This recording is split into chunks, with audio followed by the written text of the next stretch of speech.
My name is Wallace Elkon. I've gone by Wally all my life. I was born in Rhinelander, Wisconsin, September 6, 1924. Rhinelander is a small town. At the time, it was about 5,000 people. I have one brother. His name is Eddie. We grew up on the east side of town, which was considered the good time, the good side. We were one of three or four family of Jews who lived in Rhinelander. We had no synagogue. The only religious training we had was what Mother and Dad gave us, and that was not awfully extensive in a town filled with Gentiles. My dearest and closest friends were Gentiles, still are very dear and very close. Bob Moore, Ted Wardwell, who passed away in the war, Bob Miller, who passed away about 5, 6 years ago. We were very close friends. We did many things together, Cub Scouts, Boy Scouts, camping trips. The only real athlete was Bob Moore. He was the only one that made the football team and the basketball team. The rest of us weren't quite good enough, but we had a good time with intramurals. As you probably know, I've always loved the outdoors and loved to hunt and fish, and that's where I learned it. A lot of you don't know, but my next door neighbor was Doc Harder.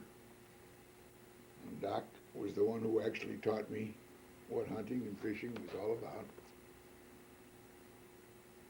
And as I grew older, it became closer to me. I went to school, first in Curran School, then in junior high, and finally high school in Rhinelander. When I graduated high school, I went on to college. I went to college for one semester. Then I went in the service, and I started out as a private, and I wound up as a second lieutenant as a bombardier. I was the personal equipment officer at Albuquerque, New Mexico, when I was finally discharged. I was a little bit young for the war. As a result, I never did get overseas, and it really didn't bother me that I didn't. While I was in the service, I was stationed in Lincoln. And at Lincoln is where I met your grandmother. She was an SDT at the university then. And she was a pretty good-looking girl. Still is. And Jean and I became acquainted and infatuated with each other. We later married after the war was over. I finished school at the University of Wisconsin. We lived in an apartment in Wisconsin for about a year before I graduated. Then I came back to Omaha, and we had a little apartment, the Cherry Garden Court. I went to work for your great-grandfather, Zadel. Zadel and Sylvia, of course, were mother's father and mother. And my partner was Jean's brother, Jerry Bernstein. And we worked together for 30 years. And it was pretty good. We got along very well. Then after the interstate highway came through, our store was at 28th and Farnham. And it was a used furniture store and an auction house. The interstate highway came through, I forgot what year it was, and took the building away from us. And we went over and bought the building on Leavenworth Street. There we converted it to a new furniture store. And by that time, Zadel was pretty much retired, and Jerry and I carried on for another 8 or 10 years in new furniture. And then we finally closed the store, and I went on to buy a small hardware store on 40th and Farnham. I worked there for about 8 years, finally closed that up and retired. As you know, I've always enjoyed hunting and fishing, and my kids know, and I don't know that your grandchildren have ever heard of, known Leo Ochsner, who was my very dear friend who had the farm at Sutton, Nebraska. And I started hunting with Leo's dad, and Leo wound up hunting with Leo's grandson and great-grandson. Opening day of pheasant season, there used to be about 12 or 15 of us that would show up. And by now I'm the only one left, and I still go out. Did last year, hope to go again this year. As far as my business career is concerned, Jerry and I stayed in the furniture business until, I guess, about 1982 or 3, somewhere along there. We closed the furniture store, and then I bought the hardware store. I ran the hardware store for about 8, 9 years, then finally completely retired. In the meantime, your grandmother, Jean, had been a professor at the University of Nebraska, Omaha for 25 years, where she taught speech and communication. We've always enjoyed everything that we've done. We've traveled extensively. I was always lucky enough to make a living, and we used Mom's money for fun. We've been to Hawaii. We've been to Europe. We've been to Israel. We've been on cruises. We've been to Alaska. And I still don't like cruises, and I still get sick on a boat, yes. Because every time we go on a cruise, we get into a storm, and the boat tosses around, and I get sick. As a result, I won't go on any cruises. That's the reason when Mom and I were married 50 years, and you kids all wanted to go on a cruise, we took you up to the Concord Hotel, which was a cruise on land. That was a lot of fun, and I enjoyed playing golf with my 2 son-in-laws. I'm still not sure who won that day, but it doesn't make any difference. Wally, could you tell me a little bit about your parents? Dad was born in Grajewo, Poland. His father was Zorak Elkon. Zorak Elkon married Zivi Zolotov, and I would imagine in the late 1800s. Dad, as far as I know, had 3 brothers and 2 sisters. We haven't been able to trace all of them. Dad came to this country about 1918. He'd gone to school in Germany.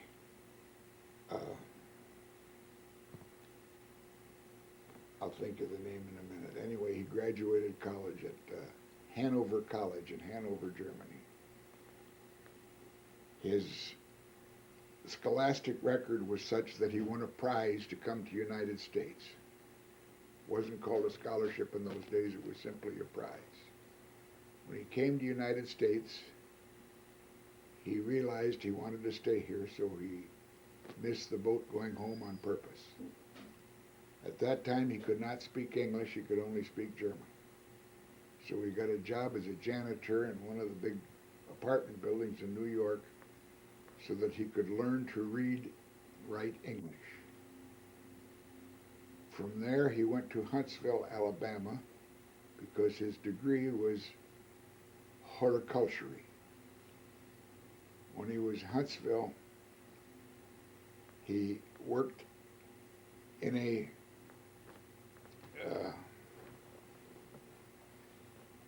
I forget. Anyway, he worked in a nursery in Huntsville and got a chance to buy a nursery in Rhinelander, Wisconsin. Where he got the money from, I don't know.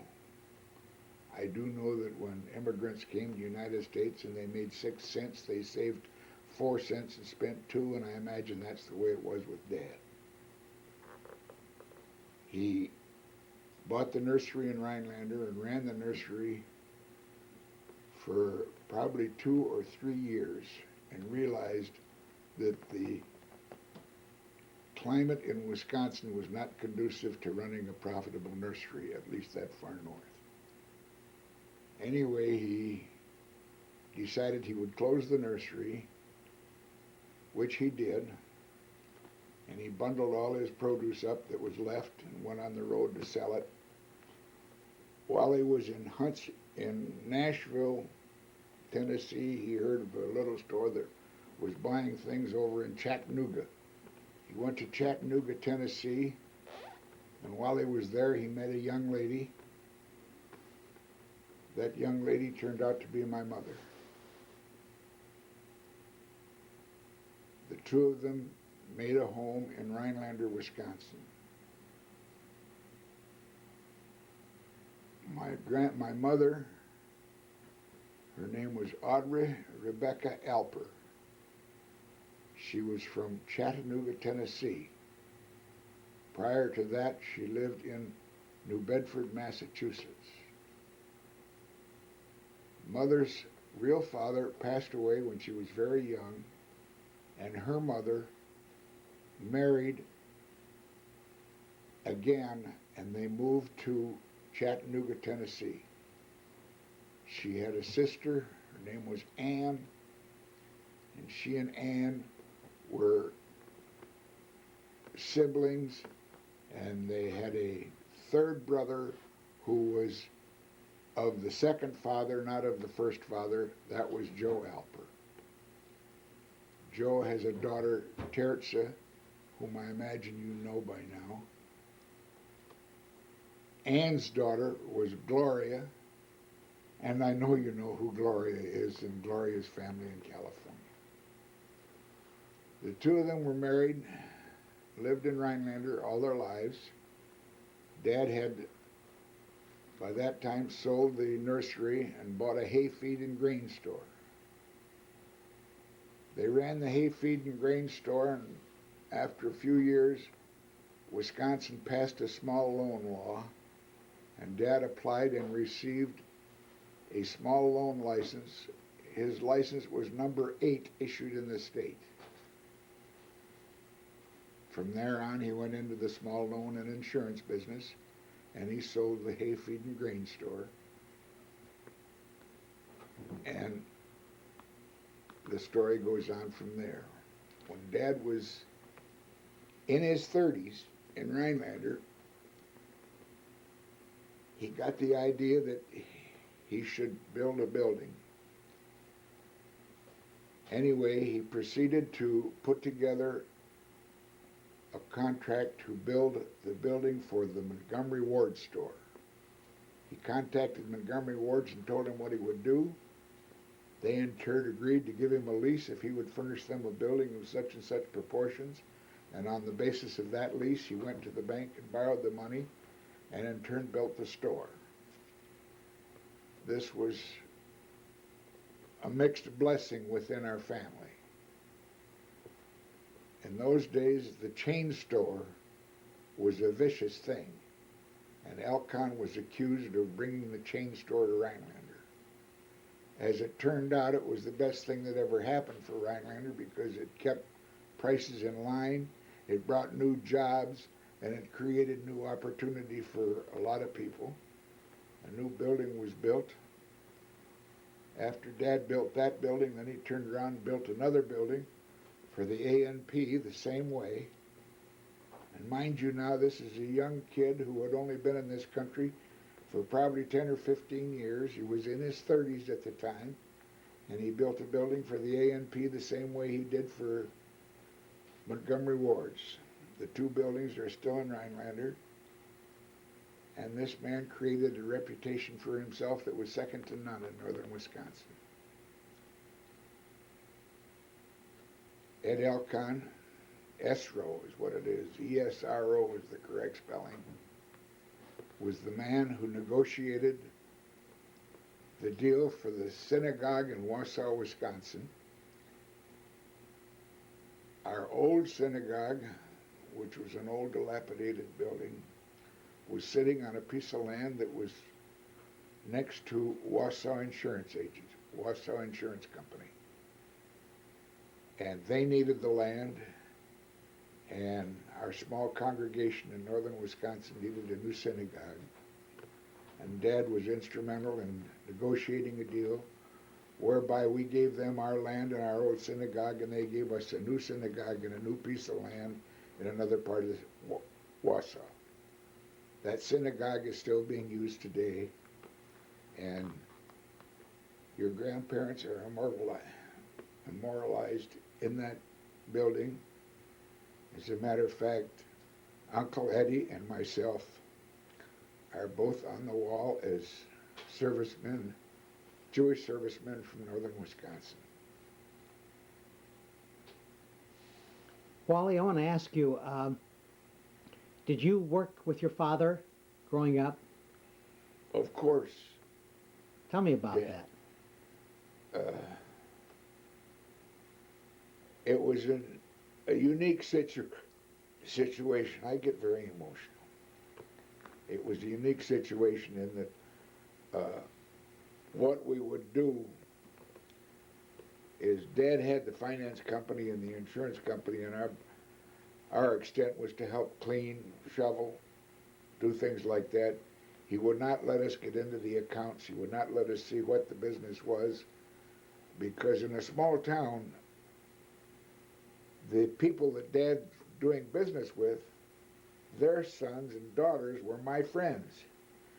Dad didn't want anybody to know anything about anything. As a result, none of us did. And it's rather unique the way he did it, and I have to take my hat off to him because he's a pretty smart guy. How about when he was in the hay and feed business? Did you work there? I was too small. We were both too young. Eddie used to help a little bit, but we were too little to do much more than I remember running around and jumping on the bags of grain and stacks of feed in the back room. And Dad always said you can't do business off an empty wagon, and that wagon was never empty. There was always merchandise in the back end. Tell me, what did you guys do for recreation growing up in Rhinelander? Well, both of us are excellent skiers. We can swim, we could fish.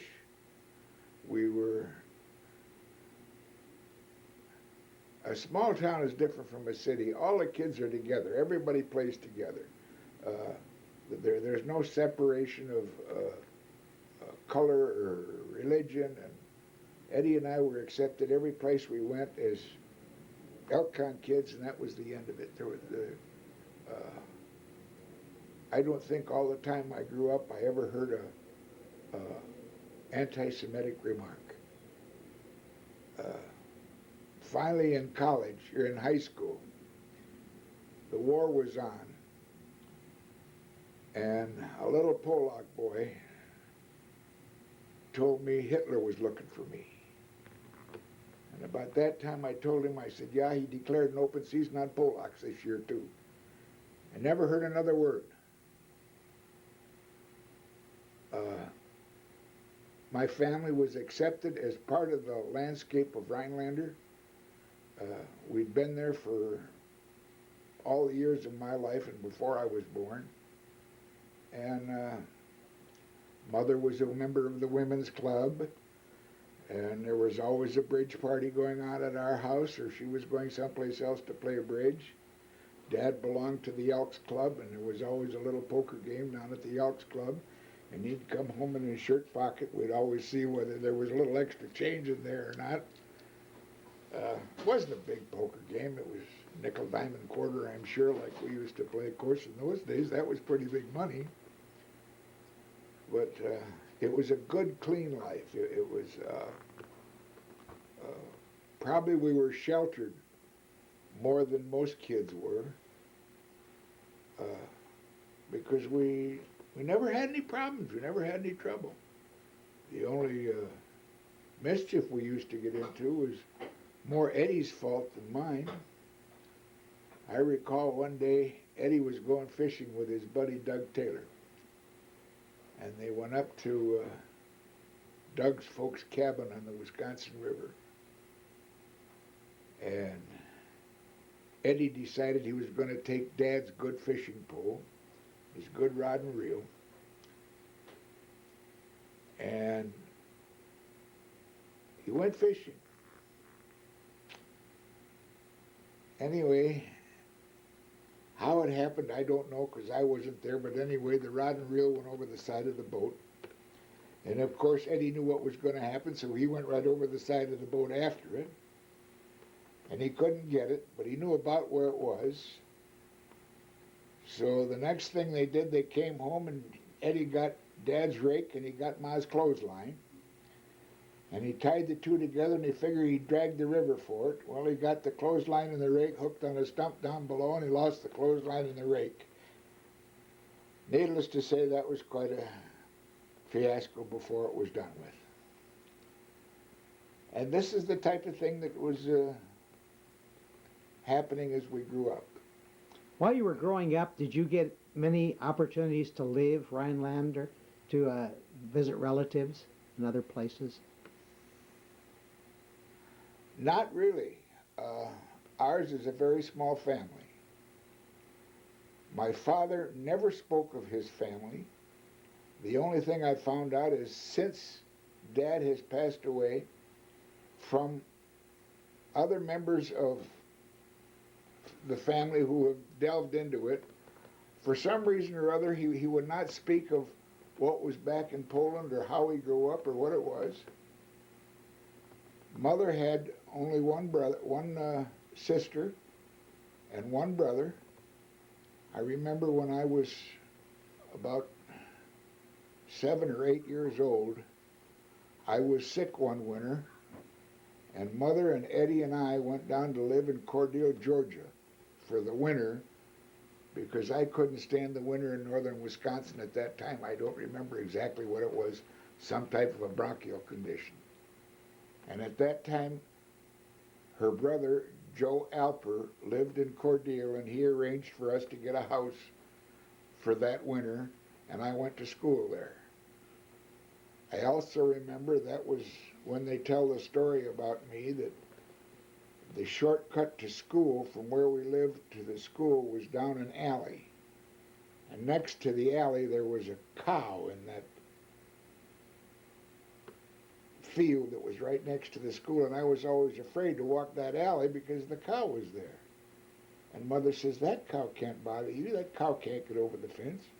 I told her, if that cow can jump over the moon, why can't it jump over that fence? And you want to know stories? These are stories from when I was a kid. Do you remember a lot about being down in Georgia? No, we were only there for a short time in Cordele. Eddie and I were there, and it happened very quickly. I do remember that we'd each of us get a penny from Mother, and we were able to go downtown, which was, I suppose, 3-4 blocks from where we were living. It was a very small town. And that penny would buy either one orange or 2 tangerines. And I'd get the 2 tangerines, and Eddie would get the 1 orange. And this is, God, that's a long time ago. Good memories, though, aren't they? Awful good memories. Growing up in Rhinelander High School, I had very dear friends. I was probably a B student, high B student. I took what they called in those days a college preparatory course, as opposed to a course where I would work with my hands. Rhinelander's main occupation was Rhinelander Paper Mill, and a considerable portion of my classmates graduated went to service, came home from service, and went into the mill and are there to this day, or have by this time, of course, retired from the mill. We made glassine paper. And the head of the paper mill, father, was a very dear friend. Folke Becker was the man who was the president of the mill at the time. And his brother was Gus Becker. Gus Becker was the head of our scoutmaster for our scout troop. And our scout troop would meet in an old building behind the Folke Becker estate up on top of the hill. Now that house was right next door to the Jeffers house. In case you kids ever get to Rhinelander, you'll know where it's at. What are some of the things you did in the Scouts? Well, I remember we took one trip with the scout troop and we went up to Copper Harbor, Michigan. And in order to get to Copper Harbor, we had to take a boat from one town up into Copper Harbor. I don't remember the details yet, but I do remember Bob Miller laid his sleeping bag right next to the exhaust pipe on the engine of the boat, and he burned a big hole in his sleeping bag. And God, the crazy things you remember when you get pushed to it. Now, the other Jewish boy in Rhinelander who was my close friend was Bob Isaacson, and he was on that trip. Bob now lives in Phoenix, and a lot of you know him. Scouting was a big part of our growing up. Eddie's troop was Troop 29. They met in the basement of the Congregational Church. Ours was Troop 26, and we met in our little cabin out behind Folke Becker's house. Matter of fact, Eddie and I went back to Rhinelander to go fishing probably 10, 12 years ago. And I was asked at that time about that little house back there. It had originally been a barn where the Beckers kept their horses. And in Rhinelander in the early days, the only way you could get around was a horse and sleigh in the wintertime. And they kept the horses in this little barn. Well, after a while, the automobiles came along, and the horses, of course, were passé, and we got a chance to get hold of the barn, so we cleaned it all up and put siding on it and put clean wood on the inside and made an awfully nice meeting house for us. Did you find a lot of friends when you and Eddie went back to fish? You know, a funny thing, when we went back there, all those people got old. I don't know what happened. Yes, we saw a lot of people that we knew. A lot of friends have moved away and gone. I went back to my 60th high school reunion. And 60th, 55th. The 55th high school reunion. And out of a class of about 150, we had probably 25, 30 classmates that showed up. I even gave a speech at that one. And we reminisced about the old things that happened. A lot of the buildings are gone in Rhinelander now that have changed like every place else. Rhinelander has grown, and the whole face of it has changed. It used to be a resort area. It's still a resort area, but it's also an area now where it's become a manufacturing area, and it's more industrialized than it was when we were kids. What else you want to know? I want to hear a little bit about your meeting Gene. I was transferred to Lincoln from Albuquerque, New Mexico. I was already an officer. Lincoln at that time was a replacement depot. It was for the Air Force, And when you graduated from a technical school such as engineering, in my case, bombardiering school, as a pilot, as a navigator, or as a gunner, you all were sent to Lincoln. And in Lincoln, you were crewed up and then sent out to train as a crew to go on from there to go overseas. The first day I got to Lincoln, I ran into a friend of mine who was had been an instructor at another post, and he knew I was from Wisconsin. And he asked me, do I know a girl from the University of Wisconsin? And I'd forgotten her name at this point in time. Yes, I know her. She and I were in chemistry class together before the war. Well, she's in Lincoln now. Her name was Annalee Strauss. And she was quite a striking woman, so if you knew her, you remembered her. Annalee now is married and lived in Kansas City. Incidentally, Annalee's son-in-law was Tommy Watson, the golfer, which has nothing to do with my life, but it's interesting along the way. Anyway, I convinced my friend that he should tell me where Annalee was at. Annalee was at the SDT house in Lincoln. What's the phone number? So how do you go in? Anyway, I went to see Annalee Strauss. While I was there, a young lady by the name of Buzz Abramson saw me and came up to me and says, will you do me a favor? I says, of course, if I can. She said, Saturday night is the snowball.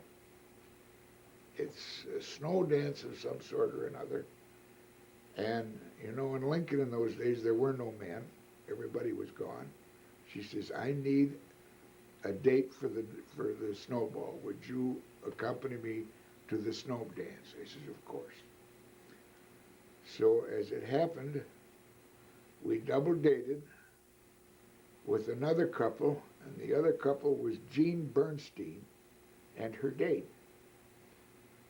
Well, you know, things were kind of homely in those days.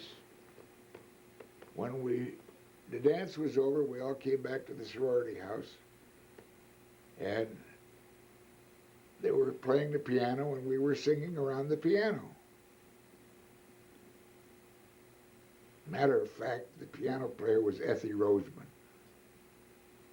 In those days, it was Ethie Lashinsky. Anyway, Ethie started playing Embraceable You, and little Jean sang to me. Well, that did it. That hooked me. I was hooked. And of course, I started dating Jean at that time. And that afternoon, that week or two later, Jean and I and Ethie Lashinsky were playing gin rummy. And we'd started playing for chocolate sundae. It was called a corn crib in those days. It was a brownie with ice cream and chocolate sauce on it, and it was served over at the student union. And this was the prize that we were playing gin for. And while I was winning, that was fine. The next thing I know, I'm losing, and it's turned into a steak dinner. So I got two girls to buy a steak dinner for, so my buddy, Arnie Roseman, is standing over here, and he's looking around. I said, Roseman, come on over here. I need a favor. What, I got two girls to feed. Take one off my hands. He said, sure, I'll take her. Well, Ethie and Arnie were married before we were, but we followed just a year or so later. And this was the beginning of a friendship that was the closest friendship four people can have, and it lasted until we lost Arnie about 8-9 years ago. We're still very close to his kids. His kids are very close to our kids. And grandkids the same way. The one thing you haven't told me yet, what were Jean's parents' thoughts about you when she brought you home? Now, be honest here.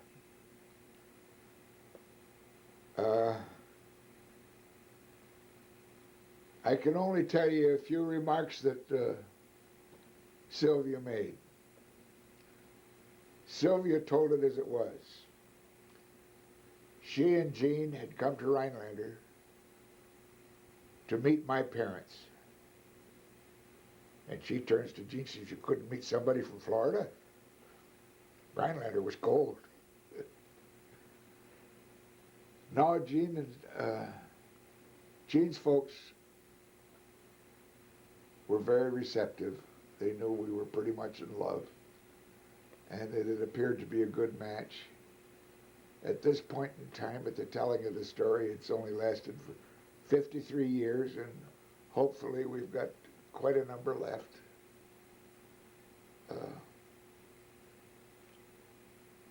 It pretty well covered pretty much my side of the story. I want to hear a little bit about when you were in the auction and the used furniture business. Well, I was an auctioneer, and we would be hired to auction off the furniture and homes. It was a fairly common thing in those days. If somebody moved or there was an end to living in a particular home, the furniture would be disposed of by means of auction. And we'd bring it out in the front porch of the house or on the side of the house, whatever the case may be, and we'd auction it off piece by piece. Fred Spahn was an auctioneer, and I was an auctioneer. Dad, Zadel Bernstein, Jeannie's father, was always the bookkeeper. He had the little bag that went around his neck, and he kept the money in the little bag, and he wrote everything down in a little book. They were good days. We worked hard. We worked 7 days a week. But I always had awfully good friends. Whenever there was anything going on, like a picnic or a ball game or something, one of my friends would pick up Jean and the girls, and after I was through working, I'd come over and join them. I remember growing up, and the kids do also, the miserable picnics. Every year we had a picnic at one of the parks, and there would be the Rosemans, the Wines, the Wagners, the Bernsteins, and all their various kids. The Hockenbergs were there. I remember one year somebody tried to reshape Hockenberg's youngest boy with a ball bat. I think it was one of the Bernstein kids. Anyway, it was the usual scuffling, the usual that went on. The kids were out having a good time, and we were sitting back telling stories, drinking iced tea, etc. Might even been a bottle of beer once in a while. But we were growing up, our kids were happy, and we were happy. Nobody had a hell of a lot of anything, but at the same time, we had an awful lot of everything. We all were able to buy homes and furnish homes and buy cars and take care of the kids, and we didn't lack for anything, but we weren't wealthy. Nobody had an awful lot of anything, but we didn't lack for anything. I don't think the kids ever lacked for anything that they really needed. And it's been a wonderful, wonderful ride. I want to hear about your wedding now. That was an interesting situation. Jeannie and I were married at the Fontenelle Hotel. It was a formal wedding. And being the groom, of course, I was secluded off to the side. The wedding was supposed to start at noon. And at 1 o'clock we still hadn't started. So we started getting pretty antsy. And finally somebody told me that they lost Jean's veil. Well, this eventually circulated out into the crowd. It was a big wedding. I suppose there were 350 people there. And at the wedding was our present next door neighbor, Sylvia Schwartz Hurwitz.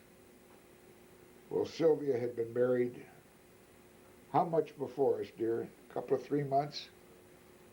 About a month and a half. And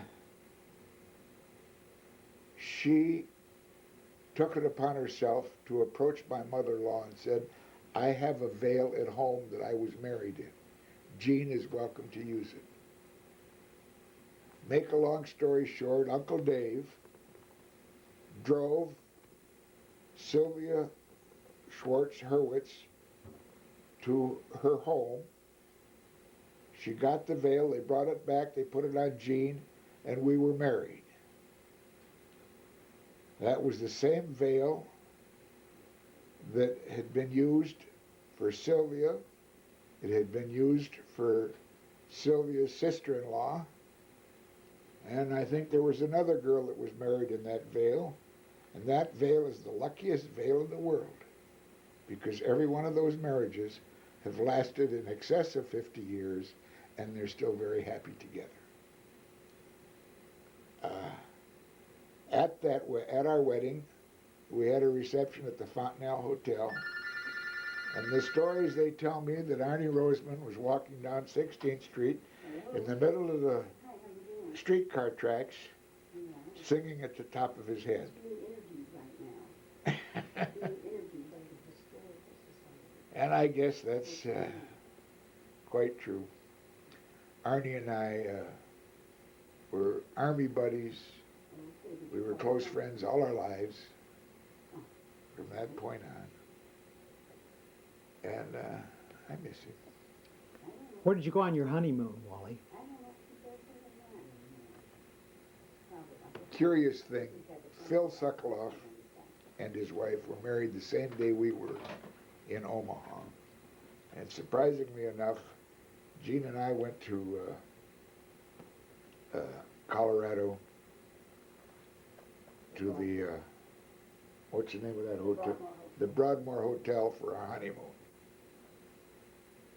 And lo and behold, Phil and Ruthie Sokoloff were there at the same time.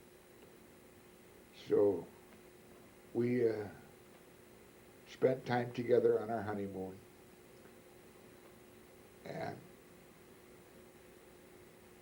we still have the pictures, of course. And we had a good time. Since then, Ruthie passed away with a horrible case of cancer.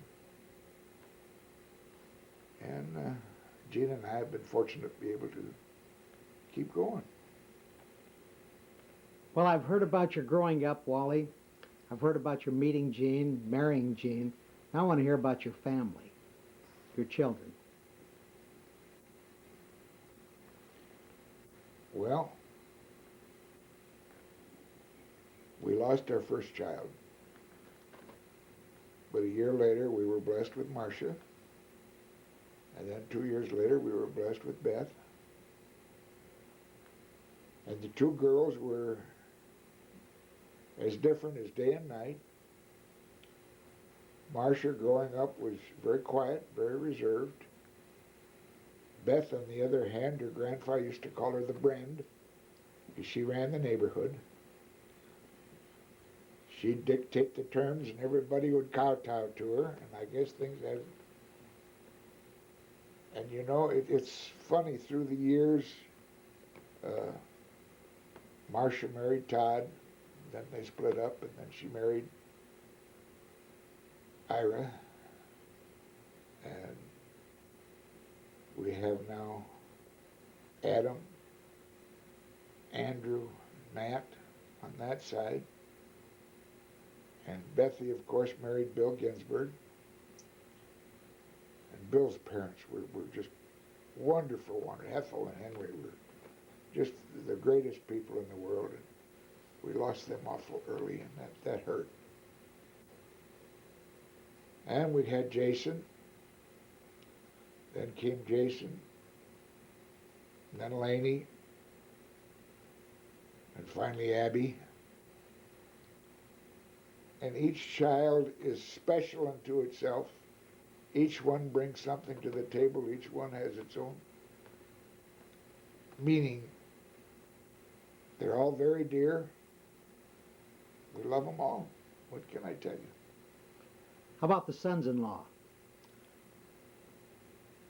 Well, they're all awfully nice boys. They all work very hard. Uh, you're going to ask who's the best golfer between the two, and I won't answer. That's an ongoing thing. Billy now can't golf as well.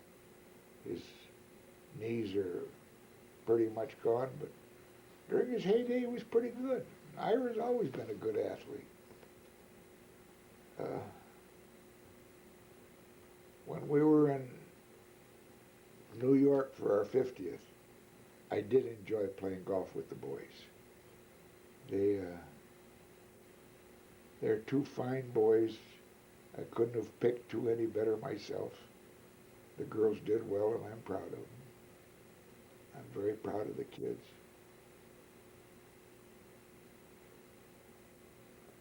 Time. The picture you see is Gene and I on our 50th anniversary. That particular picture was taken in the Concord Hotel when we had the entire family up there to celebrate our anniversary. As you can see on our faces, we are pretty happy. We've got our entire family around us. You couldn't ask for any more.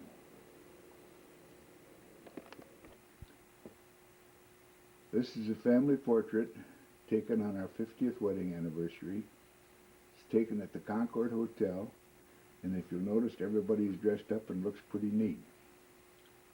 In the upper left-hand corner is Jason Ginsburg, son of Bill Ginsburg, who's standing right next to him, and Beth Ginsburg, his wife, right next to him. The other three are Marcia Cooper, Ira Cooper, her husband, and Andrew Cooper, their middle child. That's the back row. The front row on the left side is Abby Ginsburg, and her hand is on her sister, Laney Ginsburg. The three that you see in the corner are the children of Beth and Bill Ginsburg, located directly behind me. I'm the good-looking fellow with the shiny forehead. Next to me is Jeannie. Next to Jeannie is Adam Cooper, and next to Adam is Matt Cooper. The three boys that you see on the right are the sons of Ira and Marcia Cooper, who are situated right behind Jean. This is the family portrait, and needless to say, Grandma and Grandpa are awfully proud at this point. Always have been, always will be. This picture was also taken at the Concord. It's me on the left, Jason is standing next to me, and Bill, Ira, Andrew, Laney, Adam, and Jean. And in front are Beth and Marcia, and down below are the two little ones, Abby and Matt.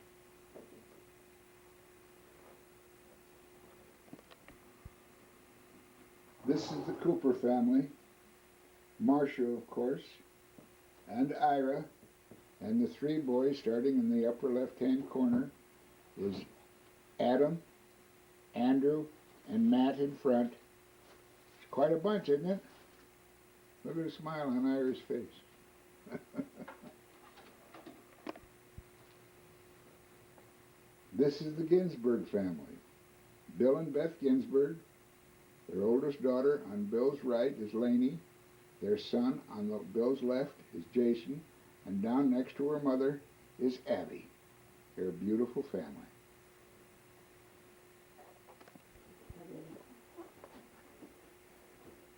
This picture is a picture of the family for our 40th wedding anniversary. It's taken in our living room. It's one of the last pictures we have of Grandma Sylvia. And if you look real close, right behind Laney, that's one of the few pictures we have of Katie the dog. I'm up in the corner. Next to me is Adam, and then comes Ira and Bill. Then Grandma, Jean, Marcia, and that's Matt in his mother's lap. And that's Abby in her mother's lap. And down in front are Andrew, Laney, and Jason. This picture brings back many, many memories. You know what? Here's it. Look, I found your picture of getting your award for Volunteer of the Year. That was in there. This clock was given to me as a appreciative gift from Visions for having been their president for 3 years. It was presented at one of our outings just before I was put in the hospital.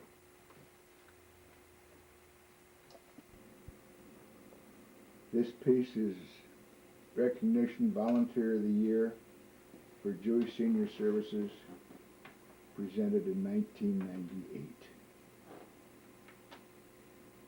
That's all there is to it.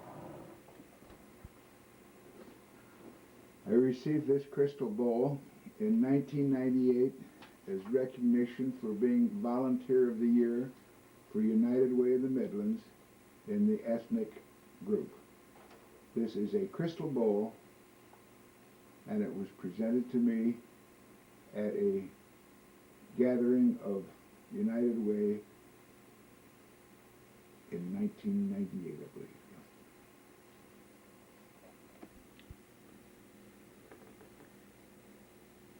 For all the years that I was working, I worked 7 days a week and didn't have a chance to do any volunteer work.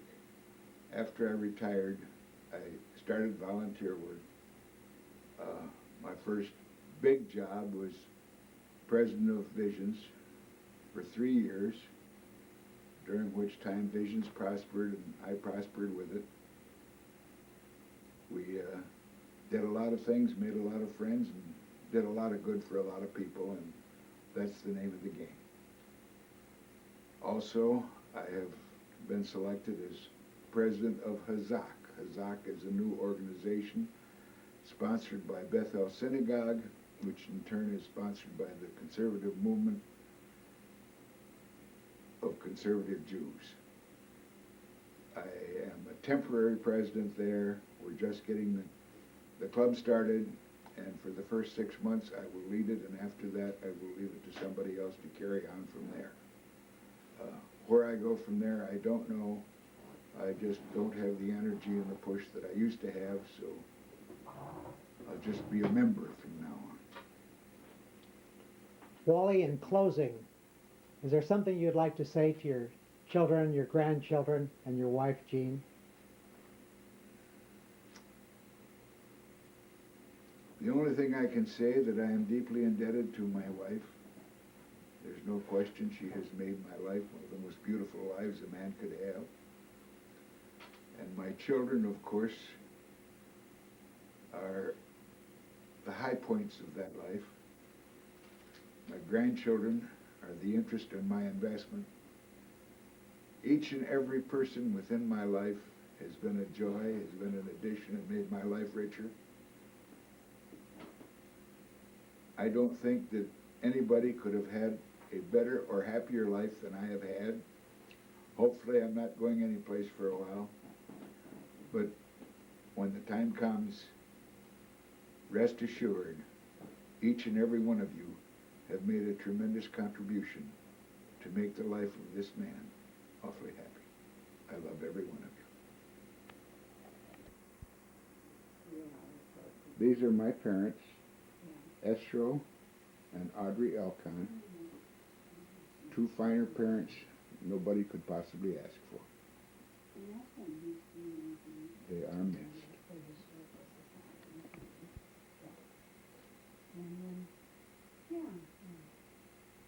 This picture is of Eddie and Wally Elkon. I suppose Eddie's about 10 and Wally's about 8. Maybe a year or so younger than that, I don't know. I can remember sitting for it and how Mom was hollering at us, sit still, sit still, sit still. Well, we sat still, and that picture's probably 60, 70 years old.